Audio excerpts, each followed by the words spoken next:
I need you to understand something before I say another word. I loved my brother. I'm telling you that now because by the time I finish this story, by the time I tell you what he asked, what he planned, what he knew and chose not to tell me, what I found in that second letter, and what his widow finally said out loud in my living room, you are going to question every single thing I just told you. You are going to wonder if I ever loved him at all. You are going to wonder if anyone in this family was telling the truth about anything. And here is the part that keeps me awake. I wonder the same things every day. My brother Daniel died on a Tuesday in October, 38 years old. No warning that anyone admitted to. His heart stopped. That is how the doctor said it. Flat, clean, like the man's entire existence was a machine that simply ran out of something. I stood at his grave in the rain watching my mother cry, and I remember thinking, she looks like she is grieving. Then I thought, no, that is not what this is. I could not name what I was seeing yet.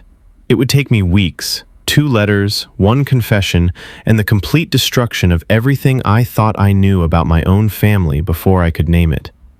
But I know now, and I need you to hear all of it. Because if you only hear part of this story, you are going to be wrong about who the villain is. I was wrong, 3 separate times, and each time I thought I finally understood, something else surfaced and the floor dropped again. That is what this family does. It drops the floor. We buried Daniel on a Friday. By 2 in the afternoon, the house was full of people in black, and my mother was moving through them like she had choreographed the whole thing. Not in a cold way. Nothing she does is obviously cold. She touched arms. She said the right names. She pressed people's hands between both of hers when they offered condolences. She refilled plates. She directed the cousins toward the kitchen and the neighbors toward the living room, and she made sure every single person felt personally received. It was flawless. That was the word I kept coming back to. Flawless. And I told myself, she has had 60 years to learn how to hold a room. This is her son's funeral. Let her have this. But something was wrong, and I could not locate it. My father sat in the corner the entire afternoon. He held a glass of water, did not drink it, did not speak to anyone. He had the look of a man who has been staring at the same problem for so long he has stopped believing it has a solution. I sat next to him twice. Both times he looked at me the same way, not blankly, not distantly, but like he was searching my face for something and couldn't find it, and had maybe stopped expecting to. I did not know what to say. I left. And then there was Mara. Mara was 34, Daniel's wife of 7 years. She stood near the window for most of the reception, and she was, I want to choose this word carefully, composed. Not numb, not dissociated, composed. She cried when people hugged her. She thanked them by name. She answered questions about arrangements and about Daniel's final days with the right amount of detail, the right amount of pause, the right amount of quiet. Too right. Listen, I know how that sounds. She had just buried her husband. People grieve in every shape. I understand that. But there is a specific feeling you get when something has been prepared, when someone has run the simulation before the event. And Mara moved through that room like she had already rehearsed it, like she had stood in front of a mirror at some point before that day and practiced exactly how much to cry and exactly when to stop. I told myself I was being monstrous. She was grieving. I was grieving. Everyone was raw. I made myself look away from her. Then, from across the room, across the black clothes and the low voices and the untouched food, she looked at me. Not a glance, a look. Deliberate. Weighted. She held it 1 second past the point where it would have been casual, and then she looked away. Smooth. Natural. Like nothing had happened. That was when the lawyer appeared at my elbow. He pulled me into the hallway outside the bathroom. The reception was still going behind us. He was holding a sealed envelope with my name on the front in Daniel's handwriting, and he placed it in my hand with the specific carefulness of someone delivering something they are glad not to be responsible for anymore. he said, Daniel was very specific about this. He wanted you to have it personally. He said, read it alone, not tonight, when everything is quiet. He went back inside, refilled his plate. That was it. I stood in that hallway with the envelope, and I felt something I have never been able to describe precisely. Not fear, not grief, something between them. A specific dread that lives just below the surface of thought, the kind you feel when part of you already knows and the rest of you is still catching up. I put it in my jacket pocket. I kept my hand over it for the rest of the afternoon. I did not open it that night. I tried. 2 a.m, sitting on the edge of my bed, the envelope in both hands, my name in blue ink, slightly slanted, the way Daniel's handwriting always slanted when he wrote fast or when he was being careful. I had not seen his handwriting in years. We texted, we called, normal brothers in the modern world. We did not write letters. But he had written this one 8 months ago. The lawyer had told me that. Notarized and deposited with the firm 8 months before Daniel's heart stopped. 8 months. He was not reacting to anything. He was anticipating. He was afraid of something specific enough, certain enough, to put it in writing and hand it to a lawyer. That is not a man at peace. That is a man running a calculation about what comes after. I lay in the dark and looked at the ceiling and thought, what does a man write to his brother 8 months before he dies? I should have clocked it on day 1. I didn't. Grief has this particular trick. It closes your field of vision. You stop reading the room because you are too busy getting through the minute. You stop noticing patterns because patterns require comparison, and you are too depleted to compare. I gave myself 3 days of that grace. On day 3, I started noticing. My mother was calling Mara every morning. Not once, every morning, before 9. Long calls, 30 minutes, sometimes more. And when I asked what they were talking about, my mother said, arrangements, and moved on. I accepted that, for about 48 more hours. Then I noticed that Mara had not gone home once.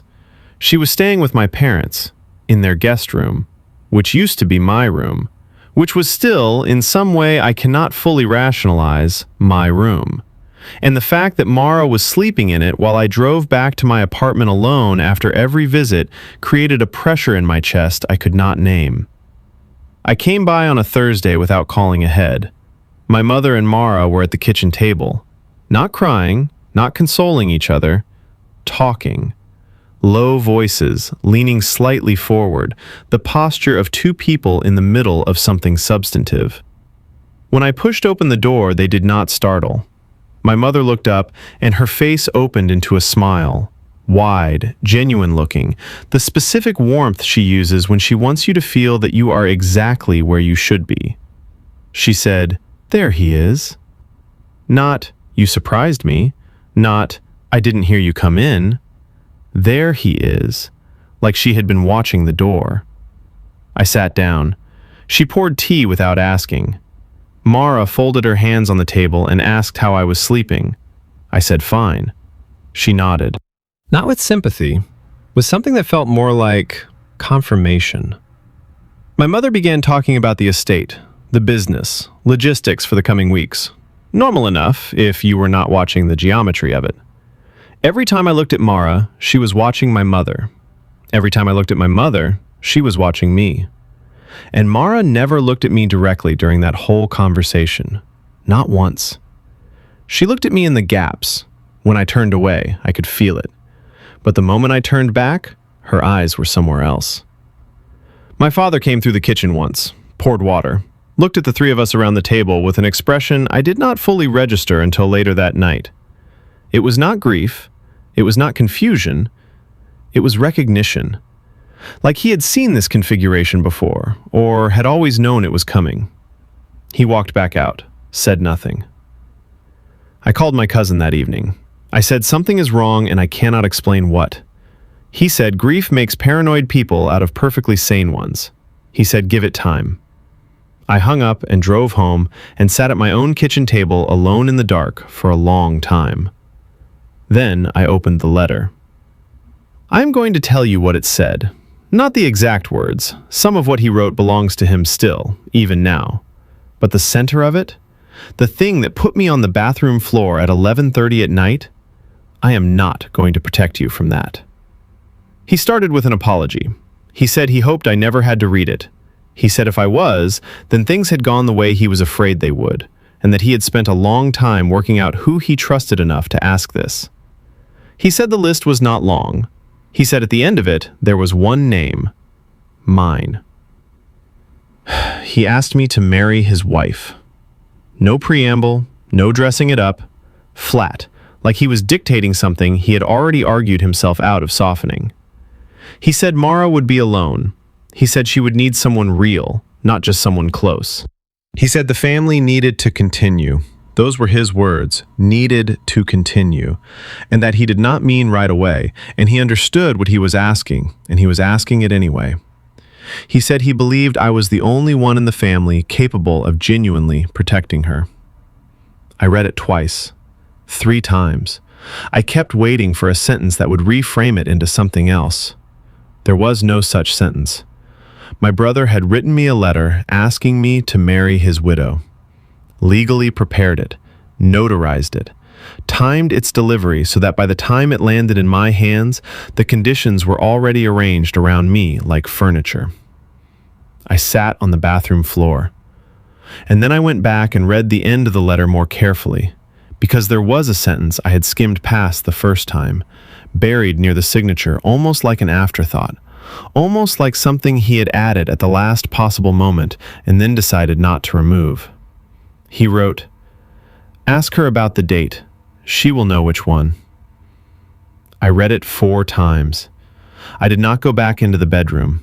I sat on the bathroom floor with that sentence and felt the letter change shape in my hands.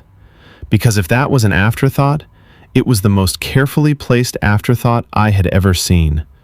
It was not informational. It was a test, or a key, or both.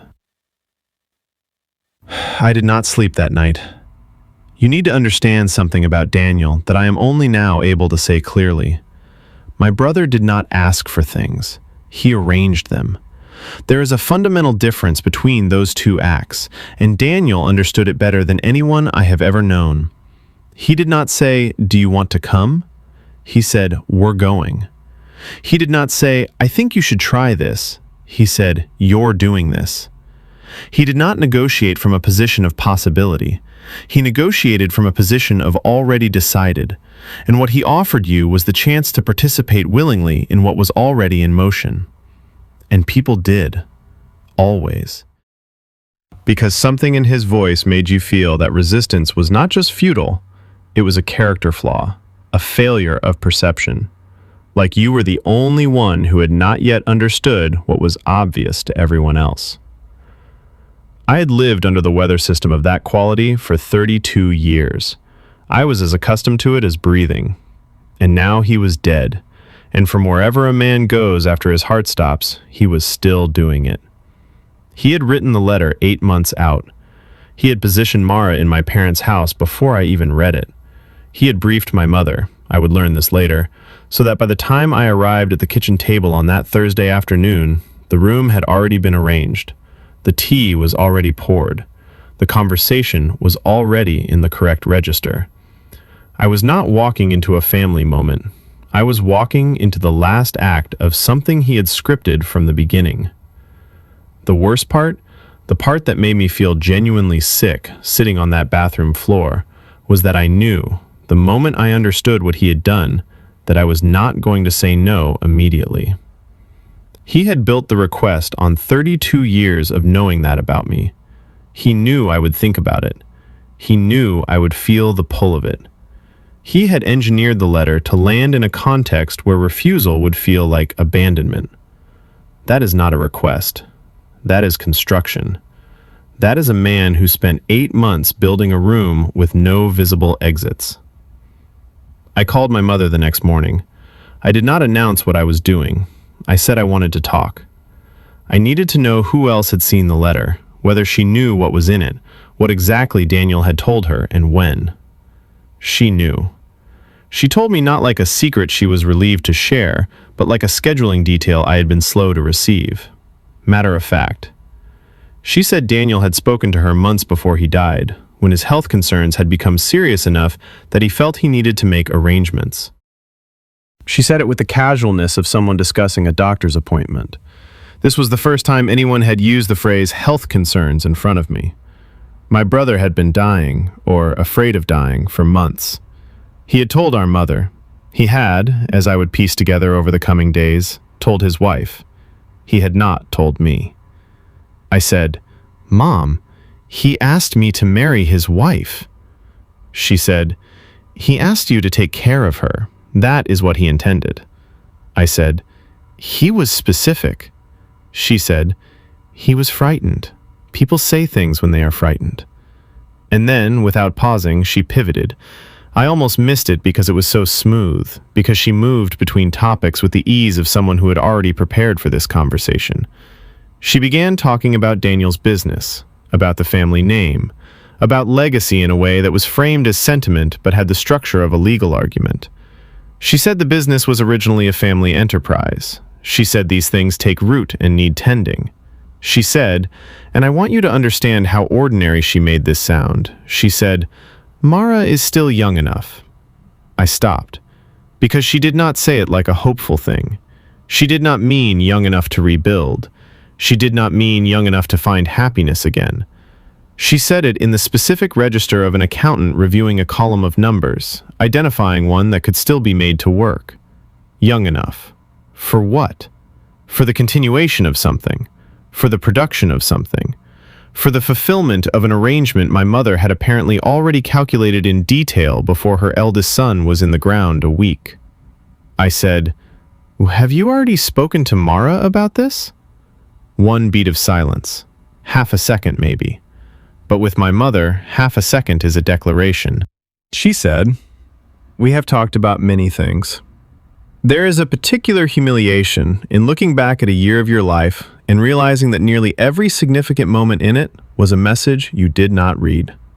Daniel had been having health concerns for months, long enough to notarize a letter, long enough to prepare our mother, long enough, it would turn out, to have an extended, intentional conversation with Mara about what came after, long enough to build a complete contingency architecture for his own death, and he had not told me, his brother, his only sibling, the person he called every week, had dinner with every Sunday, had known for 32 years.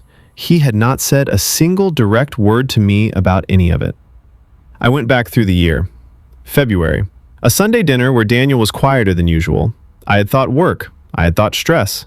He had been unusually interested in what I thought about things that evening, my opinions on commitment, on responsibility, on what I valued in people.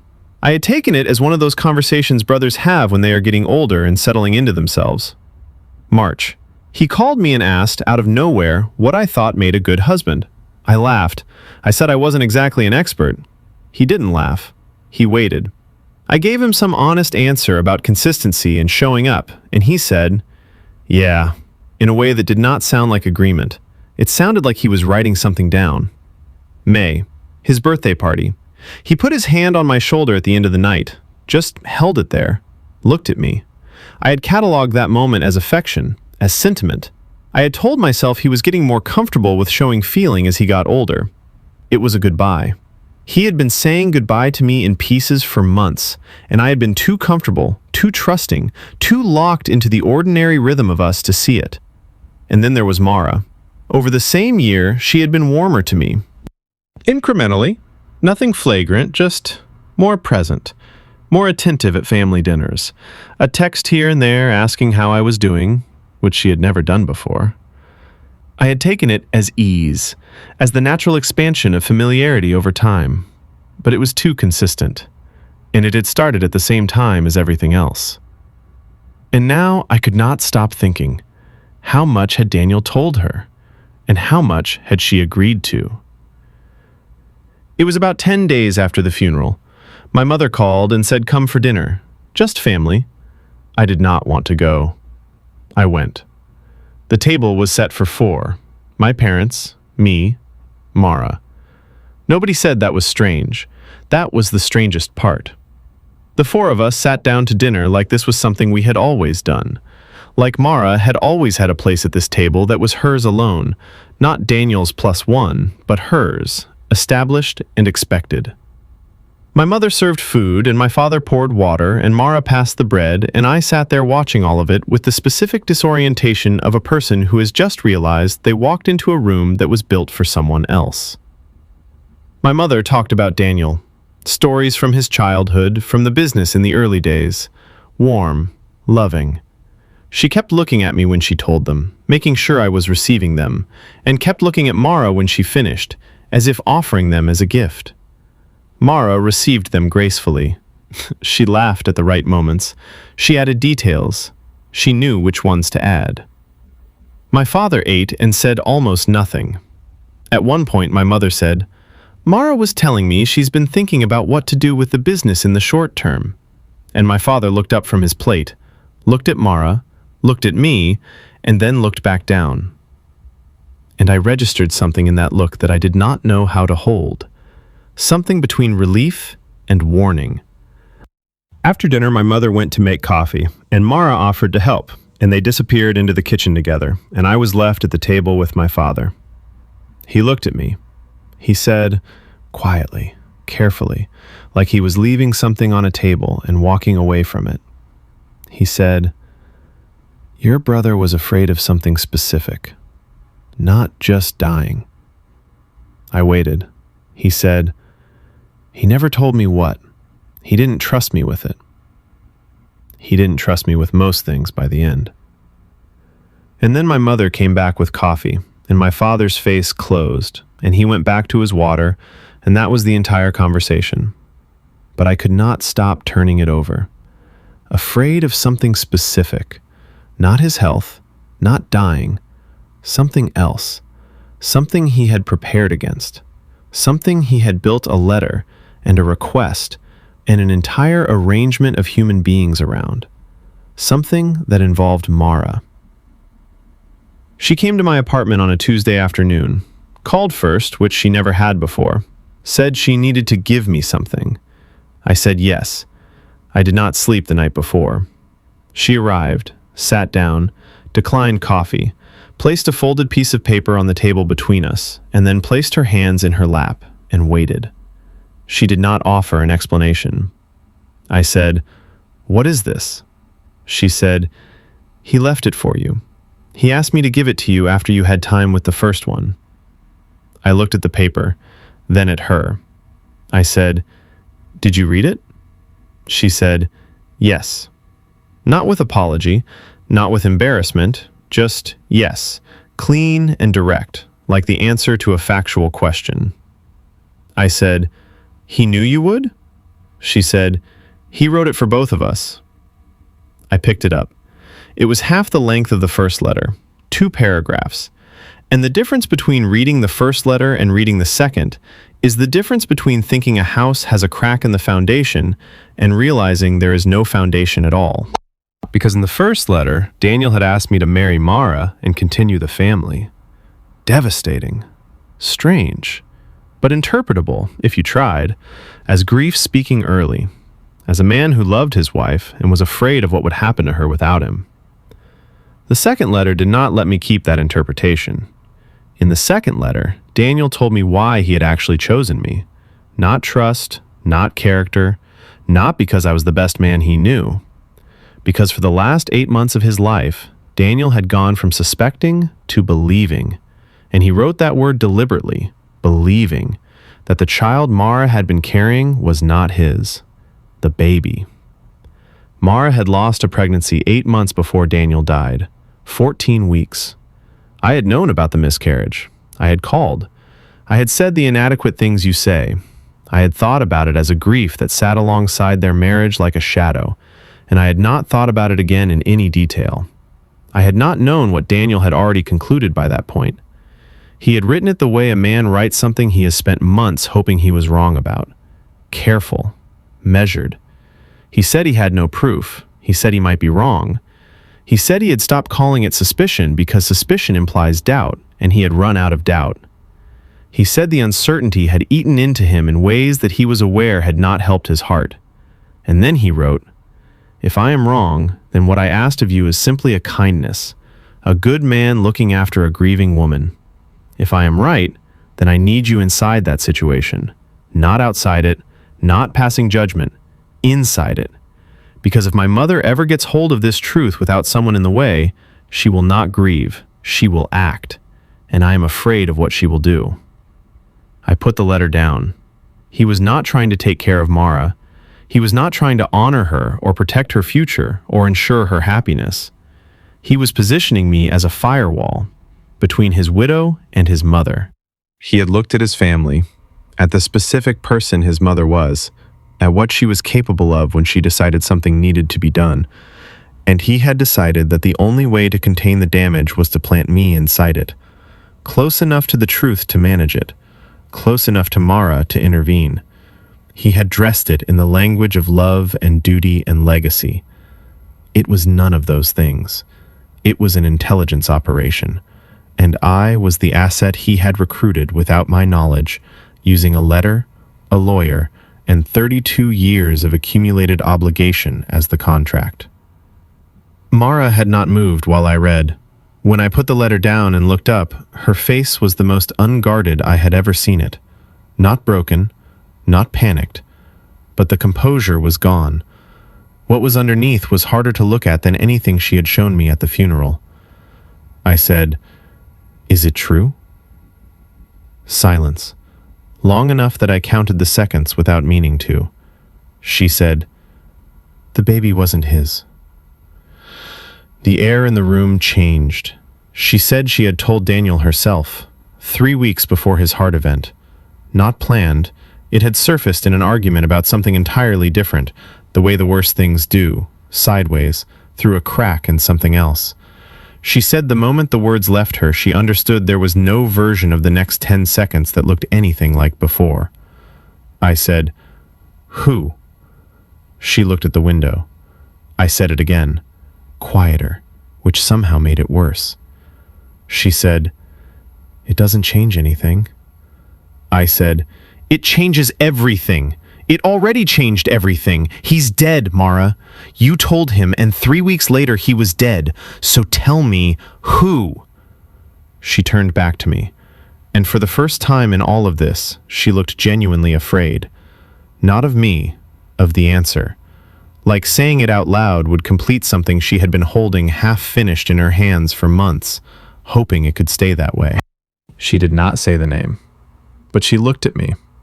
And in the specific quality of that look, the way it carried a question she could not ask directly, the way it held something that was almost an apology, I felt the ground lisp beneath me. Because I had been thinking about it since the second letter.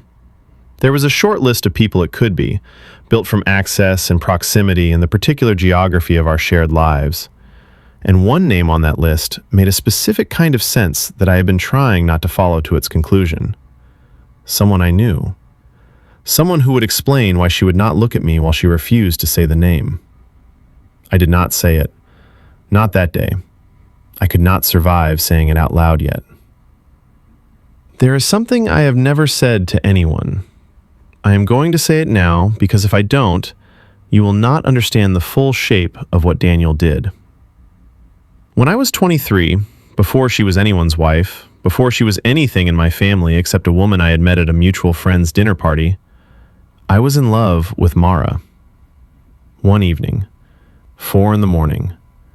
One of those conversations that does not feel like a first conversation, that feels like the middle of something you did not know had already started.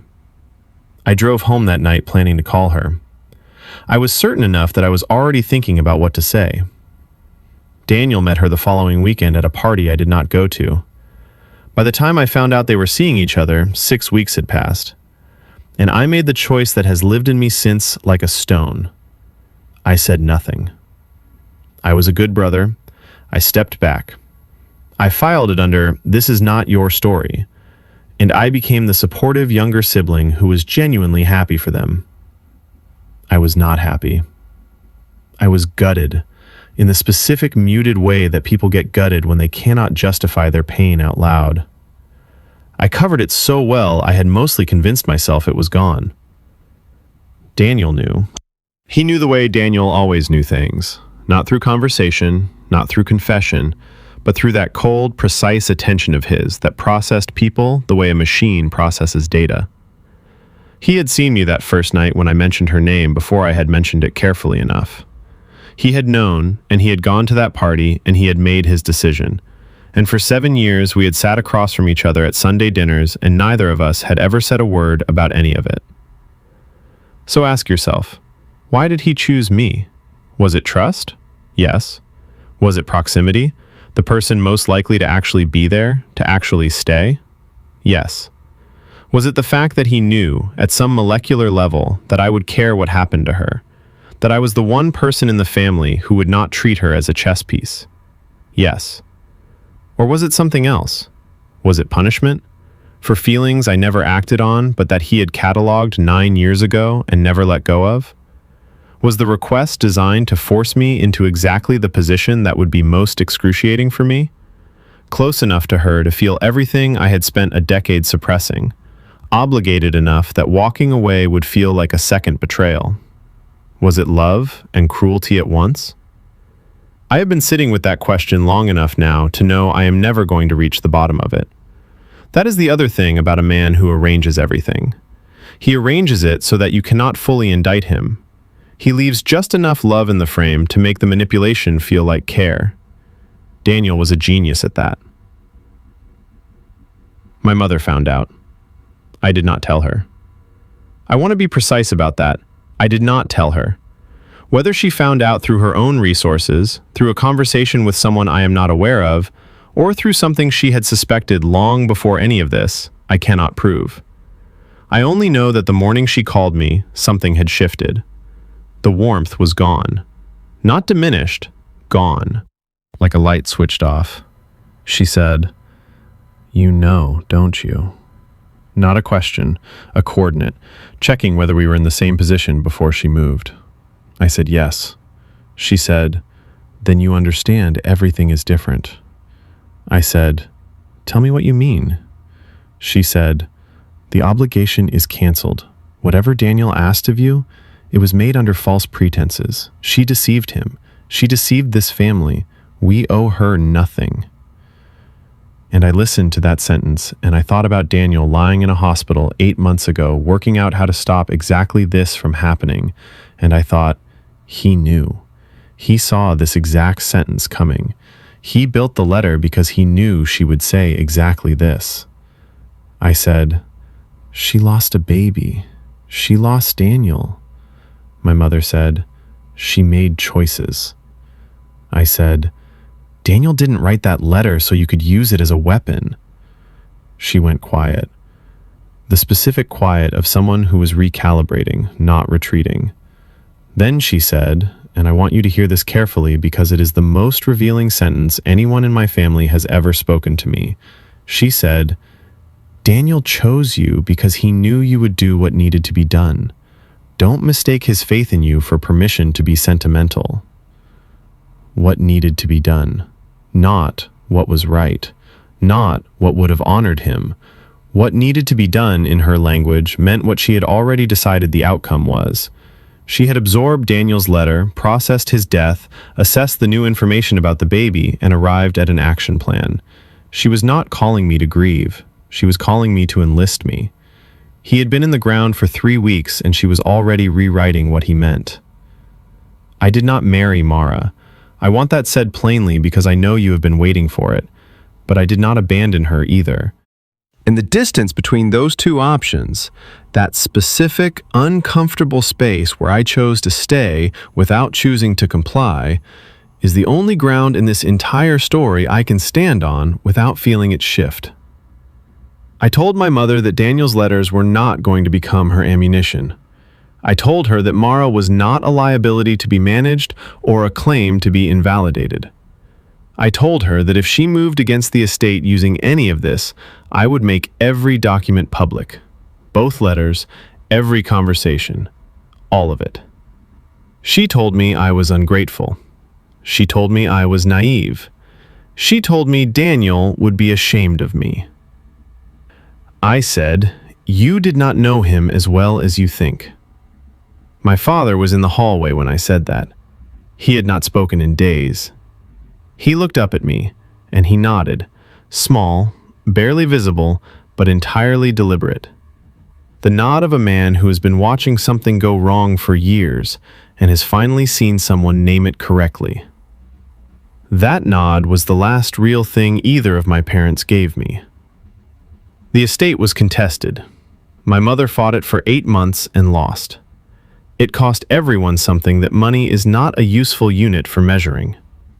Mara moved back to her own house. I see her sometimes, not often. When I do, there is a quality between us that has no good name. Not friendship, not the ghost of something romantic, not shared grief exactly.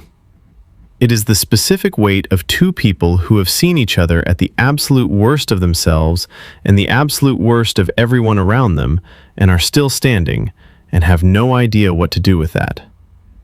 She never told me the name. There are days I think I know. There are days I think knowing would destroy something I am not ready to lose. There are days I think Daniel knew I would arrive at exactly this position, suspended between knowing and not knowing, and that he planned for it. That this, too, is part of what he left me. My brother left me a letter that asked me to marry his widow. He left me a second letter that told me the truth he had been too afraid, or too careful, to put in the first one. And I have spent every day since trying to answer a question I cannot close. Did he love me? Truly.